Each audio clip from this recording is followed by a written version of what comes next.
പിതാവിനെ വെട്ടി തകർത്തു. എന്നെ നിങ്ങളെയും പാപം പോക്കുവോ. യേശു കാൽവറിയിൽ യാഗമായി. സാൻ ഫ്രാൻസിസ്കോ എന്ന നഗരത്തിൽ ചൈനക്കാരായ 2 സഹോദരന്മാർ ജീവിച്ചിരുന്നു. ഒരുവൻ സൽസ്വഭാവി, ജ്യേഷ്ഠൻ; അനുജൻ ദുർസ്വഭാവി. കുഞ്ഞുങ്ങളൊക്കെ അറിയാനുള്ള ഒരു കഥയായി. കഥയല്ല, നടന്നൊരു സംഭവമാണ്. ചേട്ടനെ ആദരിക്കുന്ന അനേകരുണ്ടായിരുന്നു. അനിയനെ പഴിക്കുന്ന ധാരാളം ആളുകളുണ്ടായിരുന്നു.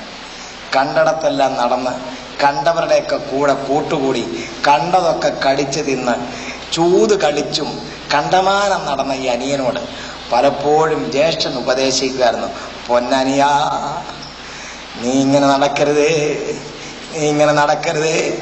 ഞാനും നീയും അല്ലാതെ നമുക്ക് വേറെ ആരുമില്ല, അതുകൊണ്ട് നീ നഷ്ടപ്പെടരുത്, അതെനിക്ക് നഷ്ടമാണ്.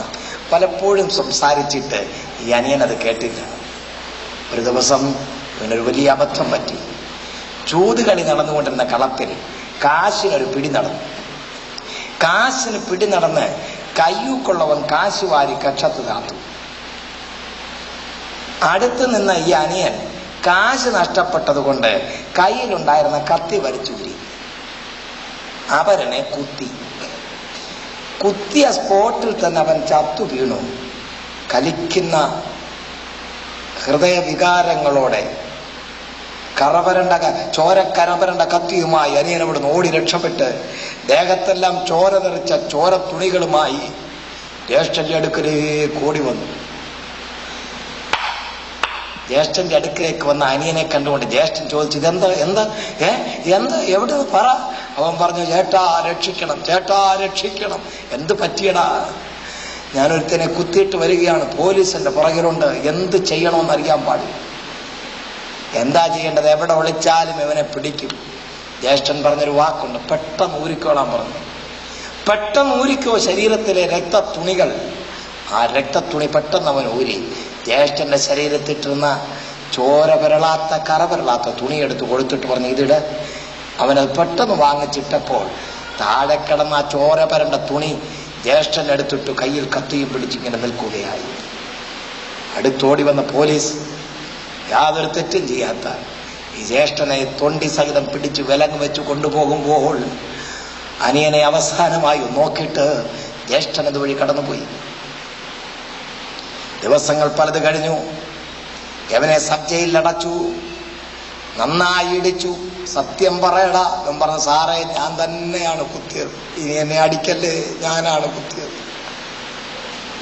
അവസാനം ഇവന്റെ കേസ് തെളിയിക്കപ്പെട്ടു, ഇവന് വിധി പ്രഖ്യാപിക്കപ്പെട്ടു. കുലമരത്തിലേക്ക് ഇവൻ കയറുകയായി. കുലമരത്തിൽ കയറുന്നതിന് മുമ്പ് ഒരു 10 മിനിറ്റ് ഇവന്റെ അവസാനത്തെ അഭിലാഷം എന്തും സാധിക്കുവാൻ ഒരു 10 മിനിറ്റ് ജഡ്ജി അനുവാദം കൊടുത്തു. നിനക്ക് എന്ത് അഭിലാഷവും ഉണ്ടെങ്കിൽ പറഞ്ഞുകൊള്ളൂ, ലോകത്തിൽ നിന്നേക്കുമായി നീ മാറ്റപ്പെടുവാൻ തുടങ്ങുകയാണ്.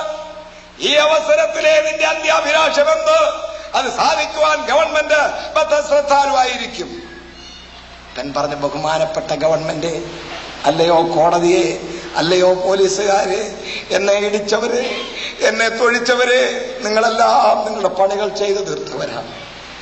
എനിക്ക് അവസാനം ഒരു ചെറിയ പണിയുണ്ട്. എൻ്റെ ഒരു അന്ത്യാഭിലാഷമുണ്ട്. എനിക്കൊരനിയൻ ജീവിച്ചിരിപ്പുണ്ട്. അവനെ ഈ കാണികളുടെ കൂട്ടത്തിൽ, ആൾക്കൂട്ടത്തിൽ എവിടെങ്കിലും കാണും. ഒരു പക്ഷേ അവൻ ഇവിടെ ഉണ്ടെങ്കിൽ അവനെ ഇവിടെ വെച്ചറിയിക്കുക, ഇല്ലെങ്കിൽ അവൻ എവിടെ ആയിരിക്കുന്നോ അവനെ അറിയിച്ച് ഒരു 3 മിനിറ്റ് ആരുമില്ലാത്തൊരറയിൽ രഹസ്യമായ ഒരു വാക്ക് പറയുവാൻ എനിക്കൊരവസരം ഉണ്ടാക്കി തരുമോ?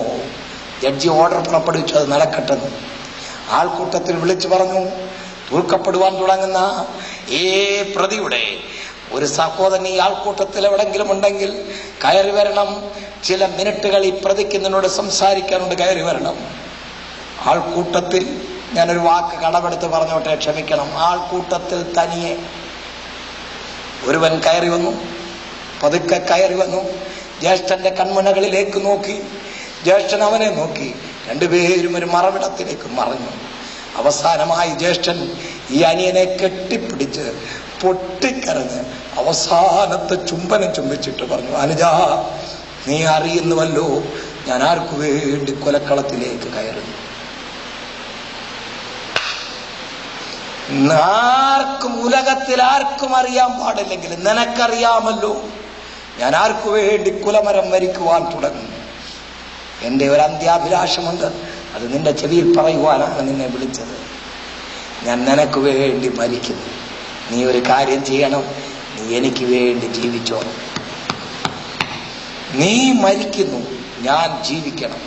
അതുകൊണ്ട് നീ ഒരു കാര്യം ചെയ്യണം, ഇന്നു മുതൽ ഞാൻ ഏതെല്ലാം പ്രതലങ്ങൾ കൈകാര്യം ചെയ്തിരുന്നു അതിനുവേണ്ടി ശ്രേഷ്ഠമായ ഒരുവനായി മാറ്റപ്പെടണമെന്ന് പറഞ്ഞ അവസാനത്തെ അഭിലാഷം പറഞ്ഞറിയിക്കുമ്പോൾ ആ ജ്യേഷ്ഠന്റെ കഴുത്തിൽ വീണ് കിടന്ന് കരഞ്ഞവനായി, കെട്ടിപ്പിടിച്ചവനായി, കണ്ണുനീര് ധാരധാരി ഒഴുക്കുന്നവനായി അനിയൻ വിളിച്ചു പറഞ്ഞ്, എന്റെ ജ്യേഷ്ഠൻ എനിക്ക് വേണ്ടി കൊലക്കളത്തിലേക്ക് കയറുന്നു.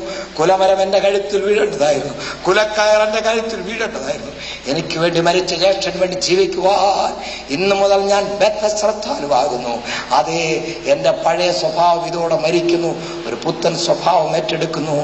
ഞാൻ എന്റെ ജ്യേഷ്ഠന് വേണ്ടി ജീവിക്കുന്നു. ഇന്ന് രാത്രി വാത്സല്യ സഹോദരി സഹോദരന്മാരെ, കാൽവറിയുടെ കുലമരത്തിൽ ഇരുകള്ളന്മാരുടെ മധ്യത്തിൽ ഇരുമ്പാണികൾക്കിരയായിത്തീർന്ന നസ്രയനായ യേശുവിന് സഹോദരി, നിന്റെ കാതുകളിൽ ഒരു രഹസ്യം പറയുവാനുണ്ട്. പ്രിയ സഹോദര, നിങ്ങളോട് രഹസ്യം പറയുവാനുണ്ട് എന്റെ യേശുവിന്. സഹോദരി, നിങ്ങളോട് രഹസ്യം പറയുവാനുണ്ട് യേശുവിന്.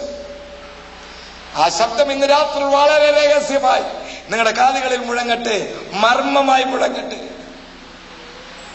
നിങ്ങൾക്ക് വേണ്ടി സൗന്ദര്യശാലിയായ ക്രിസ്തു, സർവാംഗ സുന്ദരനായി, മുഖം കരിമ്പടം പോലെ കറുത്തവനായി, കരുവാളിക്കപ്പെട്ടവനായി, രക്തം ധാരധാര ഒഴുകിയവനായി, കണ്ടാലാളല്ലെന്ന് തോന്നിക്കുമാർ അസ്ഥികൾക്ക് ബന്ധം വിട്ടവനായി, പാപമറിയാത്തവനെ നാം അവനിൽ ദൈവത്തിന് നീതിയാകേണ്ടത് നമുക്ക് വേണ്ടി ഏൽപ്പിച്ചു തന്നുകൊണ്ട് യേശുവിനെ എനിക്കും നിനക്കും വേണ്ടി കാൽവരിയുടെ കുലമരത്തിലേക്ക് കയറ്റിയ വസ്തുത ഇന്ന് രാത്രി ശ്രദ്ധിച്ച് അവന്റെ ബാക്കി വാക്കുകൾ കേൾക്കൂ.